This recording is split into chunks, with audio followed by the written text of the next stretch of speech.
ঊনপঞ্চাশতম কলকাতা আন্তর্জাতিক বইমেলায় নজর কেড়েছে তুহিনা প্রকাশনী। স্টল নম্বর 471। এক ঝাঁক নতুন লেখকের গল্প, উপন্যাস, কবিতার বই পাওয়া যাচ্ছে। নতুন প্রতিবাদের সুযোগ করে দিতে প্রতিষ্ঠা হয় তুহিনা প্রকাশনী। 22শে জানুয়ারি থেকে শুরু হয়েছে 49তম কলকাতা আন্তর্জাতিক বইমেলা।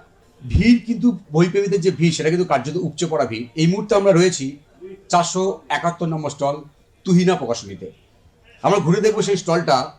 তুহিনা প্রকাশনীর যিনি কর্ণধার, তিনি কিন্তু যেটা আমাদের জানিয়েছেন যে যারা নতুন লেখক, যাদের প্রতিভা রয়েছে, তাদেরকে কিন্তু এনারা সুযোগ দেন।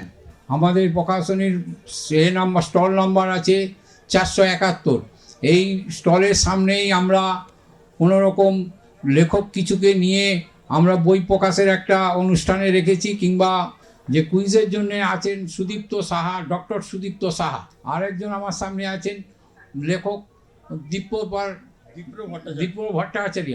তো ওনারও আমাদের কাছে বেশ কিছু বই বেরোচ্ছেন, আর যেও বেরোবে, দুটো বই আছে। আর একজন আছেন আমার কাছে আসানসোল থেকে এসেছেন, এনারও একটি বই আছে, সেকেন্ড হোস্টেল। তিনিও এসছেন ওই আসানসোল থেকে। তো ওনারও বইটা আজকেই লস করে, আমরা অলরেডি লস আগেই হয়েছে, আজকে আমরা প্রোগ্রামের মধ্যে রেখে ওই বইগুলো অনুষ্ঠান হচ্ছে। এটা একটা বই, পুরাণের গল্প তো সবাই জানেন। তো সেই পুরাণের যে 50টা পুরাণের ডিফারেন্ট গল্প আমি সিলেক্ট করেছি, নিয়ে সেগুলো আজকের আঙ্গিকে ওই পুরাণের গল্পগুলো সেগুলো এখনকার যারা পাঠক তাদের সামনে আনতে চেয়েছি।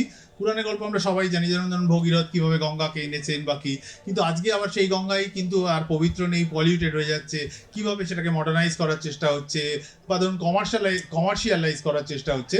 তো পুরাণের গল্পগুলোকে আজকের আঙ্গিকে এটার হচ্ছে 50টা পুরাণের গল্প এরকম আছে। 50টা পুরাণের গল্পের ওপর তার উপর এই বইটার নাম হচ্ছে অ্যাওয়েকেনিং দ্য ইটার্নাল। এই বইটা এটা হচ্ছে, আর পুরো নামটা যদি বলি, অ্যাওয়েকেনিং দ্য ইটার্নাল, এটা স্বামী বিবেকানন্দকে উৎসর্গ করা।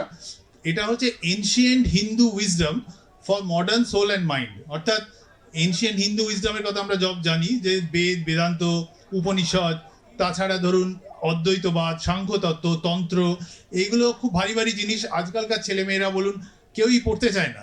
তো এগুলোকে আমি সহজ সাবলীল ভাষায় ইংরেজিতে চেষ্টা করেছি যে সেইগুলো লিখে। এটা মূলত একটা খণ্ড আত্মজীবনী। বইটার নাম সেকেন্ড হোস্টেল। এটা আংশিক সত্যই বলতে পারেন, কারণ এটা আমি একসময়, এটা দীর্ঘ 20 বছর আগেকার একটা ঘটনা।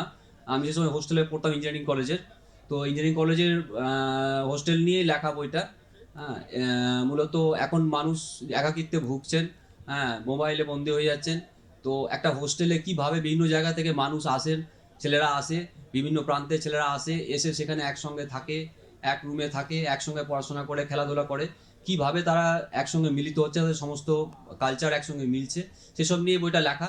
আশা করি এখনকার দিনের ছেলেদের জন্যই, পাঠকদের জন্যই আমার বইটা লেখা। কিভাবে মানুষ মিলে যাচ্ছেন একসঙ্গে, সেটাই পাবেন এখানে। সামাজিক যে অবক্ষয় এখন যেটা চলছে, এবং ফ্ল্যাট কালচার, যে একান্নবর্তী পরিবারের যে আমাদের একটা ধারাবাহিকতা ছিল, যেখানে আমরা মানুষকে জানতাম, চিনতাম, তাদের সেইভাবেই বেড়ে উঠতাম আমরা, সেটা আজকে ভেঙে খান হয়ে যাচ্ছে। ফ্ল্যাট কালচার চলে আসছে, পাশের মানুষ চিনতে পারছে না, এবং ভিতরের যে মুখটা, সেই মুখটা পাল্টে যাচ্ছে ক্রমশ মানুষের। এই জন্যই আজকে আমার এই লেখা, এবং ছোট গল্পের সংকলন এটা, এবং এর মধ্যে প্রেম, ভালোবাসা, রাগ, দুঃখ, হতাশা সবই আছে। এই দুটো বই একটি সিরিজের বই, মানে একটা রহস্য সিরিজ। গল্পের মূল হচ্ছে একজন ক্রিমিনোলজিস্ট, অপরাধ বিজ্ঞানী, এবং সে বুঝতে চায় যে এত অপরাধ আমাদের আশেপাশে ঘটছে, সেটার কি কোনো একজন অপরাধী কি তার জন্য দায়ী, নাকি আমাদের সমাজ তাকে কোনোভাবে, আমাদের মানুষ, আশপাশের পরিস্থিতি তাকে কোনোভাবে ফোর্স করছে সেইগুলো করার জন্য। সেই উপর বেসিস করে তৈরি করা হয়েছিল ডক্টর পার্থ এবং তার সহকারী কৌশিক নামক একটি ছেলের গল্প। প্রথম গল্প হচ্ছে ডক্টর পার্থর ডায়েরি, দ্বিতীয় গল্প হচ্ছে একটি গাছ একটি প্রাণ। দ্বিতীয় গল্প একটি গাছ একটি প্রাণ হচ্ছে রাজধানী দিল্লির উপর বেস্ট, যেখানে আপনারা হয়তো জেনে থাকবেন যে কিছু বছর আগে একজন মানুষ কিছু বাচ্চাদেরকে খুন করে মাটির তলায় বাগানের পুঁতে রেখেছিল। সেই গল্পটিকে উপর বেস করে কল্পনা প্রসূত হয়ে তারপর আমি একটা কাহিনী সৃষ্টি করার চেষ্টা করেছি। গত বছর শান্তিনিকেতন থেকে আমার এই গল্পের বইয়ের সংকলনটি প্রকাশিত হয়েছিল, 10টি কিশোর গল্প সংকলন। আমার টার্গেট অডিয়েন্স ছিল বা রিডার ছিল কিশোর যারা বয়সে। তার কারণ হচ্ছে লিখতে বসে আমার প্রথমেই মনে হয়েছিল যে কিশোর বয়সটাই হচ্ছে দেশের ভবিষ্যৎ। এদেরকে যদি আমরা ইন্সপায়ার করতে পারি, দেশপ্রেম, বিজ্ঞান চেতনা, কুসংস্কার থেকে বেরিয়ে আসার যে চেতনা, তাই সেই আলোয় কিংবা মূল্যবোধে, মানবিক মূল্যবোধে, তাহলে সেটা শুধু লেখা হবে না, একটা উপরি পাওনাও হবে যে নতুন প্রজন্মকে তৈরি করার জন্য। সেই জন্যই আমার মাথায় আসে যে প্রথম লেখাটা আমি কিশোরদের জন্যই লিখব। ছোট গল্প রয়েছে এতে 10টি, এবং এই প্রসঙ্গে বলি, এর মধ্যে বাংলা সাহিত্যের নতুন এক দাদাকে আমি এনেছি, বাংলা সাহিত্যে ডাবলু দা, ঋদ্ধিমান রায়চৌধুরী। সেই দাদাকে নিয়ে কল্পবিজ্ঞানের একটি গল্প রয়েছে, বিভিন্ন স্বাদের গল্প রয়েছে। আমি আশা করব যে নতুন প্রজন্ম এই ডিজিটাল যুগেও আবার সাহিত্যের উপর আগ্রহী হবেন, আবার ছাপা অক্ষরে লেখা পড়তে আগ্রহী হবে। আসুন আমরা যারা বড় আজকে, তারা ছোটদেরকে উদ্বুদ্ধ করি বই পড়তে, বই ভালোবাসতে। আমরা দেখছি স্বয়ং লেখক, যিনি বইয়ের লেখক, তিনি কিন্তু এই কুইজ প্রতিযোগিতায় অ্যাঙ্কারিং করছে, সঞ্চালনের ভূমিকায় কাজ করছে। পুরস্কার রয়েছে এবং সর্বাধিক পুরস্কার বিজেতাদের জন্য বইও রয়েছে। আমার লেখা গল্পের বইয়ের কালেকশনও আমি পুরস্কার হিসেবে দেখেছি। নাক কেটে পাঠিয়ে দেবো নাগপুরে, কান কেটে পাঠিয়ে দেবো কানপুরে। টেনিদা, অ্যাবসলিউটলি। তোমার নামটা বল। স্পন্দন ভাদুরী বাংলা সাহিত্যে আত্মপ্রকাশ করেছিলেন দেবেন্দ্র মিত্রের হাত ধরে। বলুন। ব্রিলিয়েন্ট অ্যান্সার, মশা। আপনার নাম? পথের পাঁচালী, সত্যজিৎ রায় যখন পথের পাঁচালী নিয়ে কাজ করছিলেন, তখন সেই বাজেট উনি অ্যাফোর্ড করতে পারছিলেন। হাওড়া রামরাজতলা থেকে স্নিগ্ধ বাদুরী একটি গল্প বললেন আমাদের।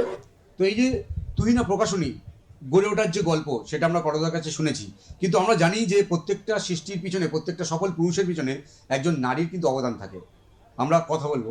উনি ভালোবাসেন, বিশেষ করে যারা নতুন লেখক আর কি, কারণ তারা তো সহজে চান্স পায় না। তো সেই জন্য ওনার একটা ইচ্ছে ছিল যে নতুন লেখককে আমি চান্স দেবো এবং তাদের একটা সুযোগ করে দেবো আর কি। নামজাদা লেখকের বই বাজারে কম কাটে, কাটে বেশি পোকায়, কিন্তু কলকাতা বইমেলায় এসে, বিশেষ করে তুহিনা প্রকাশনীতে এসে আমাদের কিন্তু তেমনটা মনে হচ্ছে না। কারণ এখানে বই প্রেমীদের যা ভিড়, তারা যেভাবে বই সংগ্রহ করছে, সেটা থেকে মনে হচ্ছে যে বই, নামজাদা লেখকের বই বাজারে কাটে, পোকায় কাটে না। ক্যামেরায় সন্তোষ দাসের সঙ্গে বিশ্বজিৎ, ওঙ্কার বাংলা।